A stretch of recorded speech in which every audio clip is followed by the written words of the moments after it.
আসসালামু আলাইকুম রহমতুল্লাহ। জাতীয় সংসদ দেশের আইন প্রণয়নের সর্বোচ্চ কেন্দ্র। আসন সংখ্যা মাত্র ৩০০, অথচ গেল জাতীয় সংসদ নির্বাচনে এই ৩০০ আসনের বিপরীতে প্রতিদ্বন্দ্বিতা করেছে ১,৯৮১ জন প্রার্থী, অর্থাৎ গড়ে একটি আসনের জন্য লড়েছে ৬ জনেরও বেশি এমপি প্রার্থী। মনোনয়ন পেতে প্রথমে লড়াই করতে হয় নিজ দলের ভেতরে, এরপরে ভোটের মাঠে লড়াই করতে হয় বিরোধী দল ও স্বতন্ত্র প্রার্থীদের সাথে। এত চড়াই উতরাই পার হয়ে কেন সংসদ সদস্য হতে চায় সবাই? কেন এই পদের জন্য এত মরিয়া লড়াই? জনপ্রতিনিধি হতে হলে আসলে কি কি সুযোগ সুবিধা পাওয়া যায়? আজকের এই আলোচনায় আমি আতিকুর রহমান অমিরাজ এই বিষয় নিয়ে বিস্তারিত আলোচনা করব আপনাদের সাথে। একজন সংসদ সদস্য বা এমপি মূলত তার এলাকার মানুষের সমস্যাগুলো রাষ্ট্রকে জানান এবং আইন প্রণয়নের ভূমিকা রাখেন। এই দায়িত্ব পালনের জন্য রাষ্ট্র তাকে বেশ সম্মানজনক বেতন ও ভাতা দিয়ে থাকে।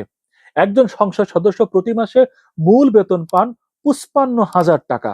তবে এর বাইরেও রয়েছে একগুচ্ছ ভাতা, যেমন নির্বাচনী এলাকায় তার ভাতা থাকে প্রায় ১২,০০০ টাকা, সম্মানী ভাতা থাকে ৫,০০০ টাকা। অফিস নেবে, একটা নির্বাচনী এলাকায় একটা অফিস নেবে, সে অফিসের জন্য দেয় ১৫,০০০ টাকা। সে যে গাড়িতে চলাফেরা করবে, তেল খরচ, ড্রাইভার খরচ, তার জন্য দেয় ৭০,০০০ টাকা। এই কাপড় চোপড়, লন্ড্রি, টয়লেটেজ, এই সমস্ত বিষয় কেনাকাটার জন্য তাকে দেওয়া হয় ৭,০০০ টাকা। এবং শুধু মোবাইলে কথা বলার জন্য দেওয়া হয় ৭,৮০০ টাকা। সব মিলিয়ে একজন এমপি প্রতি মাসে অন্তত ১,৭০,০০০ টাকার বেশি অর্থ সরকারি তহবিল থেকে পেয়ে থাকে। সুবিধাকে শুধু এই মাসিক বেতনে সীমাবদ্ধ? একদমই না। এমপিরা দেশের ভেতরে ভ্রমণের জন্য আলাদা করে পান ১,২০,০০০ টাকা। তাদের হাতে থাকা ৫,০০,০০০ টাকার একটি স্বেচ্ছাধীন তহবিল থাকে, যেখান থেকে স্বেচ্ছায় ইচ্ছামতো জনগণের কল্যাণে ব্যয় করতে পারবেন।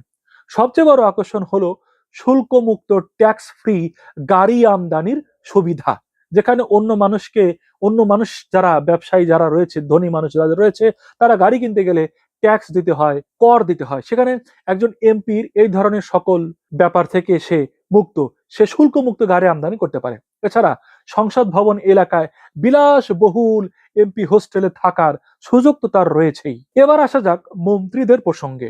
সরকার পরিচালনার গুরুদায়িত্বে থাকা তাদের সুবিধায় এমপিদের তুলনায় কয়েক গুণ বেশি।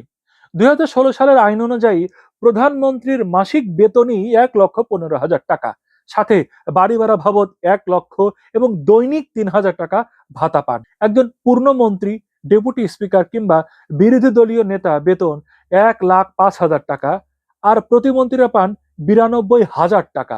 মজার ব্যাপার হলো এই বেতনের জন্য তাদেরকে কোনো ট্যাক্স বা কর দিতে হয় না। বেতনের বাইরেও মন্ত্রীদের অনেক সুবিধার তালিকা বেশ অনেকটাই লম্বা। মোবাইল কেনার জন্য পায় ৭৫,০০০ টাকা, সরকারি খরচে পান সবসময় গাড়িতে চড়ার সুবিধা, এমনকি ঢাকার বাইরে সফর করার জন্য পান অতিরিক্ত জিপ গাড়ি, মানে সে যেটা চালায় এর বাইরেও আরো গাড়ি সে পায়। এই মন্ত্রীদের আবাসন সুবিধাও চোখ ধাঁধানো। বিনা ভাড়ায় সরকারি বিলাসবহুল বাসভবন, যার গ্যাস, বিদ্যুৎ, পানি যাবতীয় রক্ষণাবেক্ষণ খরচ দেয় রাষ্ট্র। আসবাবপত্র কিনতে পান ৫,০০,০০০ টাকার আসবাবপত্র কেনার জন্য টাকা পায়। আর কেউ যদি সরকারি বাসায় না থাকে, তবে মাসে ৮০,০০০ টাকা বাসা ভাড়া তিনি পান। অর্থাৎ সে বাসাটা ব্যবহার করছে না, তার বিপরীতে সে ৮০,০০০ টাকা পায়। নিরাপত্তার জন্য সার্বক্ষণিক প্রহরী ছাড়াও রান্নার জন্য বাবুর্চি পায়, বাবুর্চির খরচ আলাদা পায়। বাগান পরিষ্কার করার জন্য একজন মালি পায়, তারপরে তার কাগজপত্রের জন্য একজন পিয়ন পায়। এই যে স্টাফ, সকল খরচ বহন করে সরকার। এমনকি মন্ত্রী বা প্রতিমন্ত্রী অসুস্থ হলে তার চিকিৎসার পুরো খরচ বহন করে সরকার। দেশের উন্নয়নের কাজে ব্যয়ের জন্য একজন পূর্ণমন্ত্রী বছরে ১০ লাখ এবং প্রতিমন্ত্রী গড়ে ৭ লাখ টাকা বরাদ্দ পান। বুঝতে পারলেন তো এমপি এবং এমপির উপরে মন্ত্রী প্রতিমন্ত্রীরা কত টাকা আয় করে থাকেন। এবং এর আড়ালে যে আরো অবৈধ আয়ের বিষয় রয়েছে, সেগুলো তো বলার কোনো দরকারই নেই। এটা পৃথিবীর, এমনকি বাংলাদেশের সব মানুষই জানে। চলুন একটি কবিতা দিয়ে আজকের ভিডিওটি শেষ করি। ৩০০ আসন, লড়াই বিশাল, প্রার্থী হাজার হাজার, এমপি হলে মিলবে বেতন শুল্কবিহীন কার, মন্ত্রী ওই রাজকীয় সুখ সুযোগে অফুরান, সব পাওয়ার সার্থক হবে করলে দেশের কল্যাণ। রাষ্ট্রের নীতি নির্ধারণ আর জনগণের সেবার সুযোগের পাশাপাশি এই বিশাল সুযোগ সুবিধার কারণেই হয়তো সংসদ সদস্য হওয়ার লড়াইটা এত তীব্র। তবে দিন শেষে সাধারণ মানুষের এটাই আশা করে এই বিপুল সুবিধার বিনিময়ে যেন জনগণের সমস্যার সমাধান ও দেশের টেকসই উন্নয়নের নিশ্চয়তা পাওয়া যায়। আজ এ পর্যন্তই। ভিডিওটি ভালো লাগলে শেয়ার করুন এবং আমাদের চ্যানেলটি সাবস্ক্রাইব করুন এবং ফেসবুক পেজটি লাইক দিয়ে থাকুন। ধন্যবাদ। আসসালামু আলাইকুম আ রহমতুল্লাহ।